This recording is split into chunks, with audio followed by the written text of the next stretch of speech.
Hey guys, what is up? It is the real Ryan here, and today I'm going to be posting a brand new challenge video that I'll be doing on my channel with my brother on Genshin Impact. Now, if you've played Genshin, you know it's a gacha game, it's for the gamblers, However, it does also have one of the more challenging end game features in gaming, and that, as you might know it, is the Spiral of Abyss. Now, what this challenge is going to entail is essentially going to be a race to 36-star Spiral Abyss. Now, if you've never played Genshin before, 36 starring is essentially 12 floors of the hardest content in the game where you must acquire 3 stars by hitting certain verifications and challenges during this said challenge.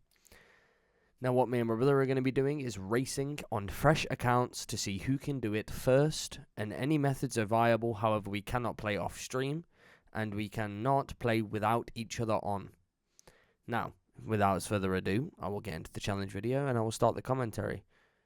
So as you can see, I've just started a brand new account. We meet Venti, we meet Dvalin, we do all that good stuff like you normally do. But I'm going to skip a lot and basically just show kind of essential details for the actual story as it continues on, if that makes sense.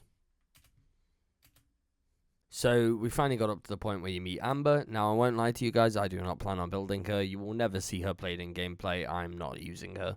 I'm sorry, it's not happening. You can pay me money to play her. You couldn't. And she also doesn't work with the team that I have in mind, but you'll see that later. Now, as you can see, we finally arrived at Mondstadt. As you can see in this clip right here, we've just basically done the whole bit with Venti, ran around Mondstadt, collect a bunch of the stuff that you need to do, and now we've unlocked Wishing, and this will kind of set pace for the kind of team we have the idea to run with for the foreseeable future, if that makes sense. This temple basically decides the idea of what we're going to do. And by the way, I never do temples ever. I only ever do singles.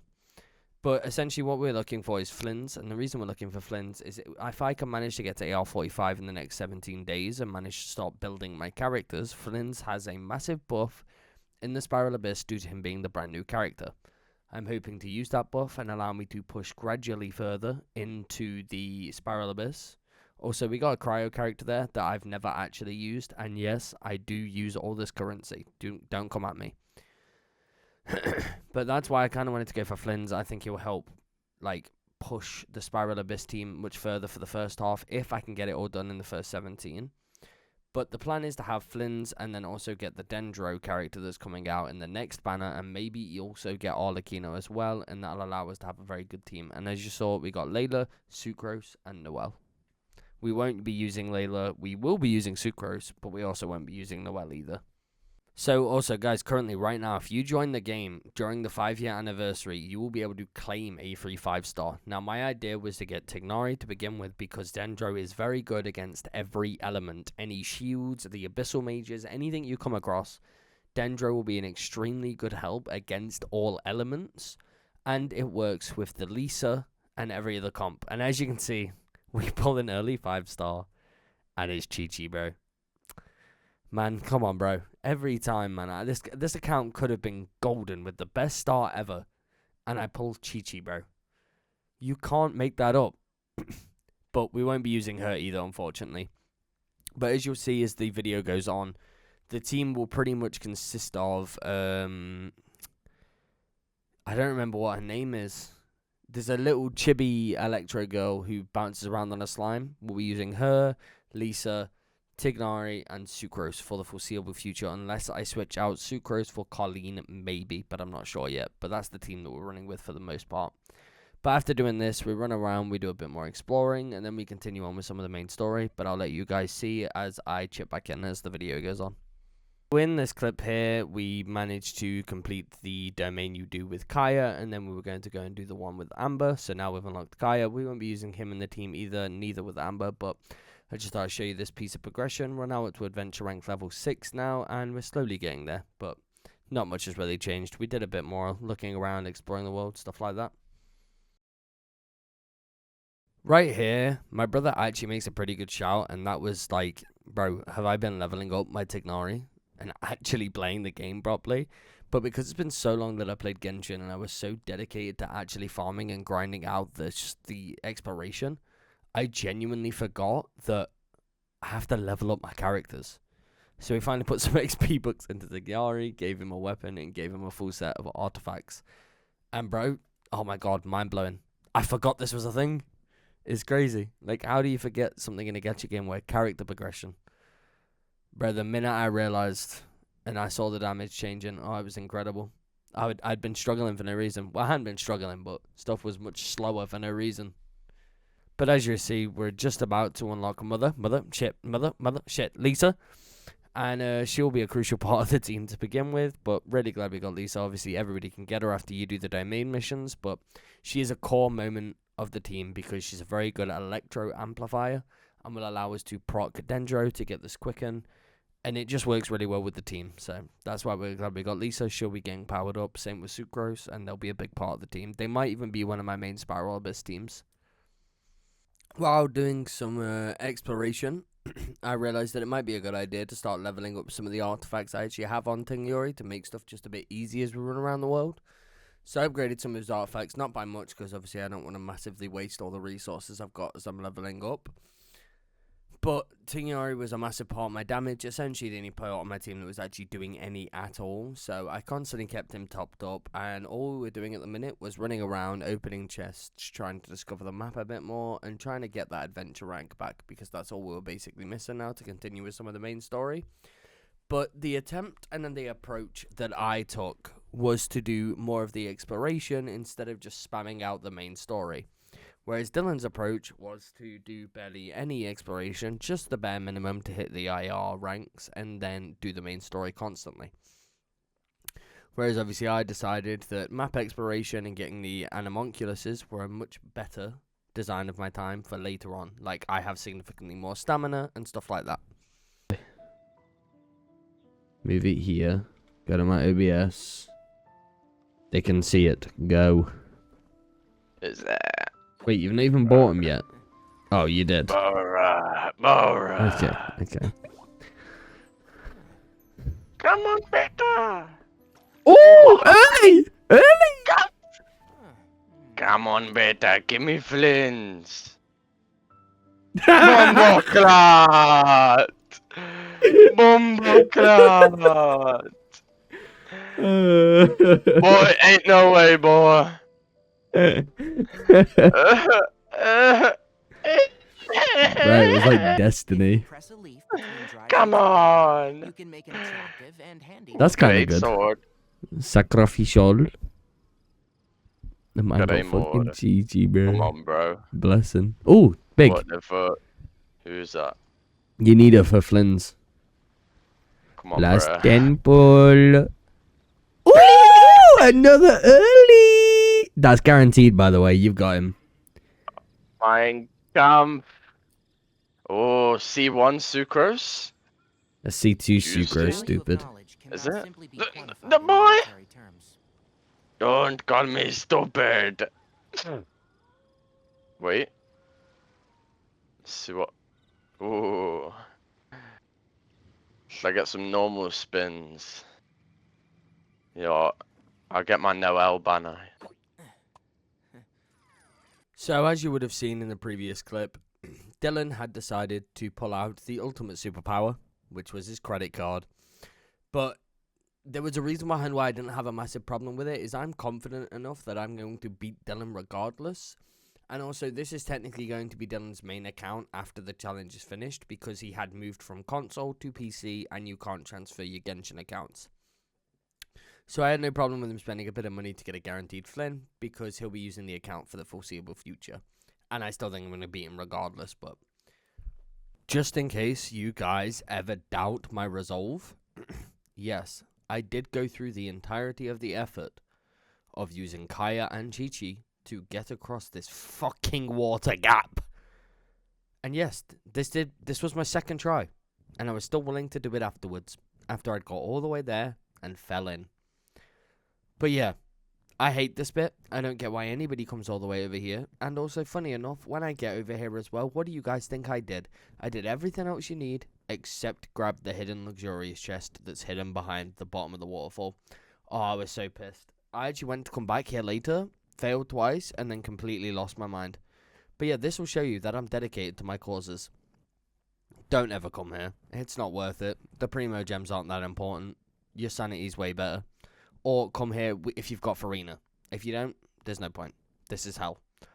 But as you saw from the last clip as well, which I kind of wanted to talk about a bit more, is Dylan's game plan was a bit different now that he had Flynn's. And he essentially just kept rubbing it in my face all day. That's all he did. His entire plan was just to irritate me.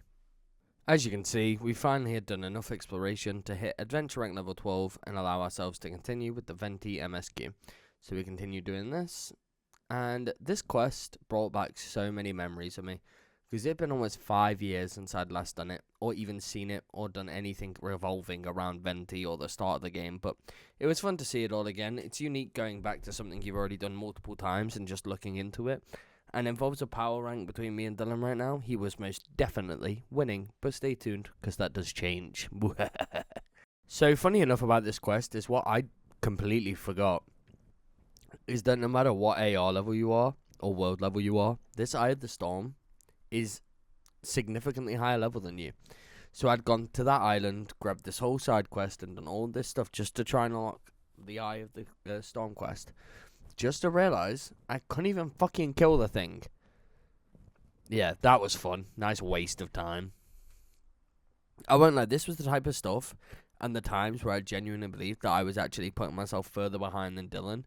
And every time he kept telling me what his adventure rank level was, I just kept getting so angry. He just rage bait me, bro. But after getting rage baited and after getting angry at the Eye of the Storm, we continued with some of the more of the Venti MSQ, and we decided that we were going to go and do the chapel mission or cathedral mission. Yeah, wherever it is. But yeah, the chests here, by the way, don't waste your time getting them. They don't give you primo gems, so they're fucking pointless.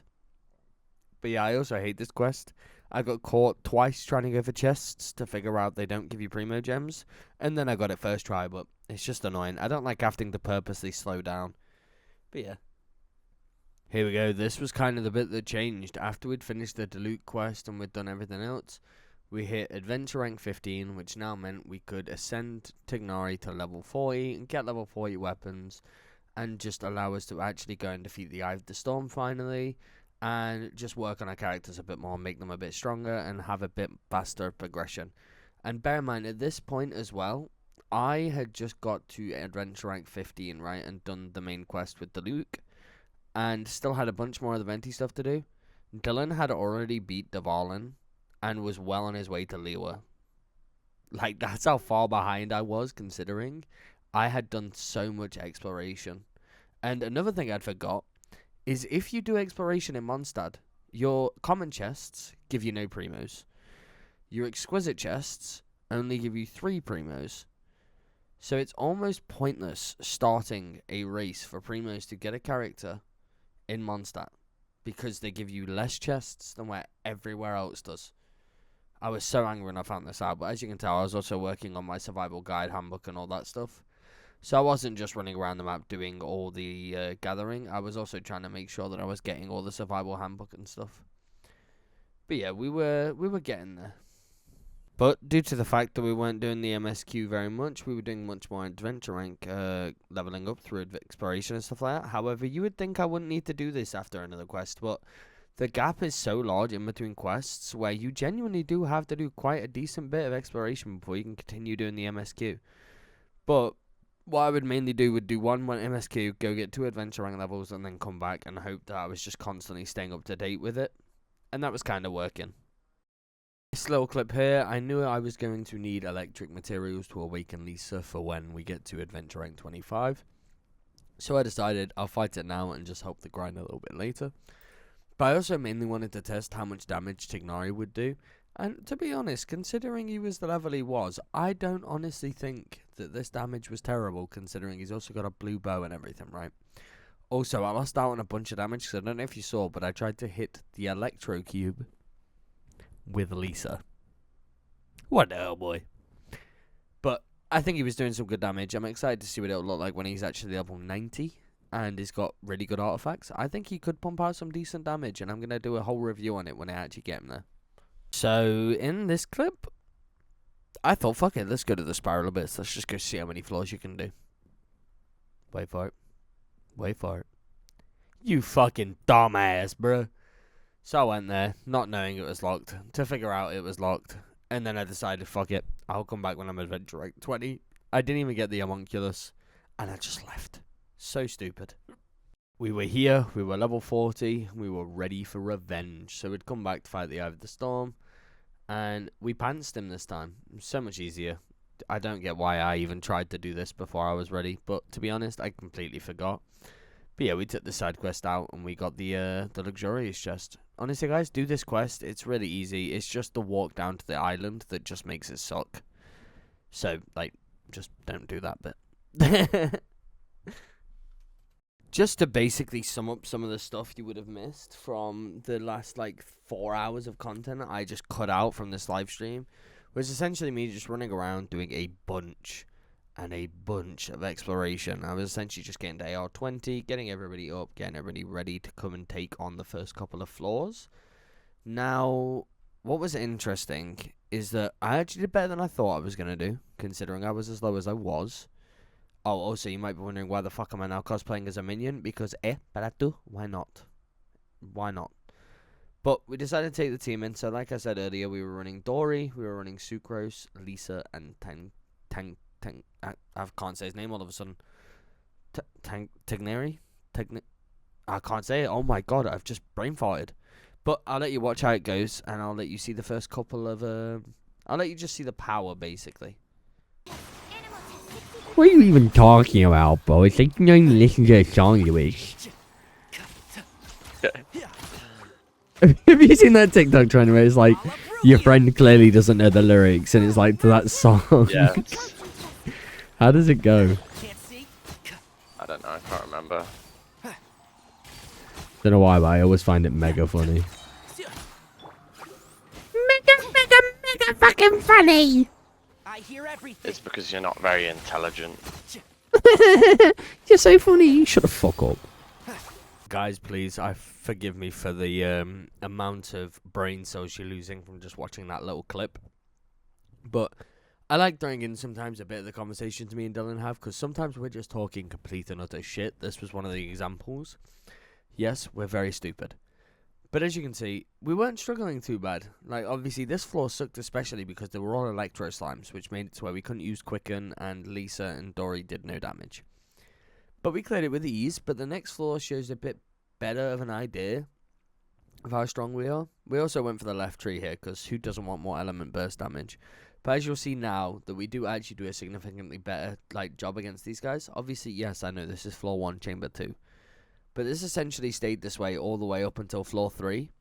However, we did have a tragic accident on floor 4. But as you will now see, we have made it to the fightful floor 3, where we began to struggle. We lost Lisa in floor 2, and that was tragic. And we ended up losing Tinglari in floor 2 as well, which meant we could not complete chamber 3. And we had only 2-starred chamber 2. But we had essentially quit while we were ahead. I actually do think I attempt the first 2 seconds of this thing. I have no idea why. But then I leave. We go bonk high up a bit, we gain power boosts. And then we retry it, and I'll show you what happens next.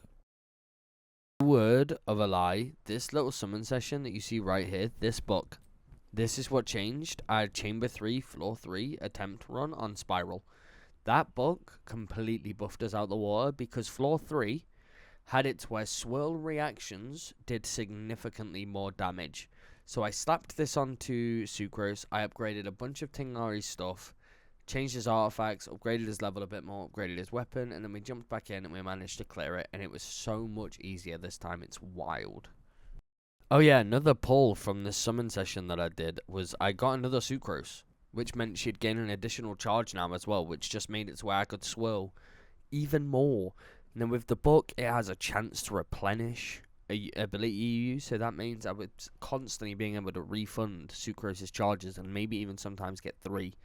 I got nothing else from this though, tragically, but this was the stuff that kind of changed it for me. This was what made me want to go in and reattempt Spiral Abyss. And bear in mind, I wanted to talk about Dylan's attempts on the Spiral Abyss, which by the way will be streaming soon. But he was doing Spiral Abyss, and he managed to clear all the way up to floor 4 and clear 5 because he has Flins. And I could not do that. I literally could barely beat 4, but I did beat 4 in the end eventually. But this is what changed it for me. So as you can see, I'm in floor 3 right now, chamber 3. Everybody's still alive, completely healthy, and we're just absolutely shredding through the ruined guards. And this is what I meant. The ads were genuinely harder than what the bosses were. Like, the bosses would just get shredded, and it was simple lives, man. But we managed to clear chamber 3 and floor 3, and then I'll show you the final attempt of what floor 4 looked like. Right, guys, I am convinced. So this was floor 4, chamber 3. A lot of people were dead.